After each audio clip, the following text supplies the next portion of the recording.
जन्म से मौत तक मन वचन काया से जो कुछ भी होता है वो कर्म फल है, इसमें कर्म का अंश नहीं है।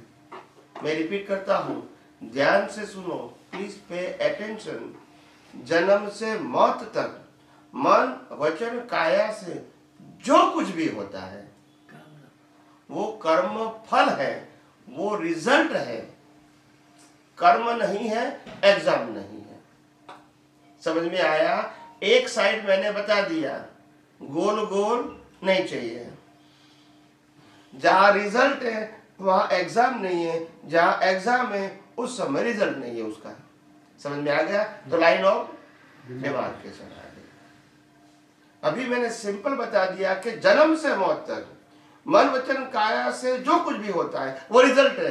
फिर इसमें एग्जाम आनी चाहिए, फिर इसमें कर्म शब्द का प्रयोग आना चाहिए नहीं।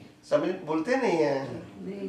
और हम जब भी बोलेंगे, जब भी पढ़ा है, जब भी सुना है, तो कर्म भी उससे होता है, यही सुना है, बस ये अज्ञानता है। ये क्या है? अज्ञानता। लाइन ऑफ डिमार्केशन या साइंस नहीं है। यही गोल गोल बातों से तो हम फंस गए, यही बातों से हम फंस गए और कभी सनातन सत्य जानने की, समझने की कोशिश भी नहीं किया।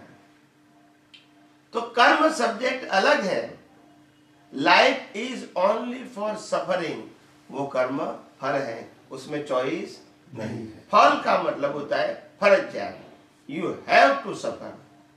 आप राम है तो भी वनवास जाना पड़ेगा, कृष्ण है तो भी माँ बाप को छोड़ना पड़ेगा, राम है, महावीर है तो वनवास जाना पड़ेगा। आपकी चॉइस, क्योंकि कर्म फल, फल में चॉइस नहीं होती। कर्म में आप फ्री है, कर्म फल में फ्री नहीं है। कर्म फल कुदरत देता है, कर्म आप करते हैं, फल कौन देगा? कुदरत। एग्जाम हम देंगे, रिजल्ट कौन देगा? टीचर। बोलते नहीं है टीचर कि रिजल्ट भी हम देंगे। यहां समझ में आता है कि एग्जाम हम देते हैं, रिजल्ट भी हमको मिलता है, मगर रिजल्ट देने वाला अलग है। वो समझ में स्कूल कॉलेज में आता है, यहां नहीं समझ में आता है कि कर्म हम बनाएंगे, कर्म फल की भुगतान भी हमको करनी पड़ेगी, मगर देने वाला कोई अलग है, वो यहाँ समझ में नहीं आता है। सब मिक्स हो गया। क्या हो गया? मिक्स।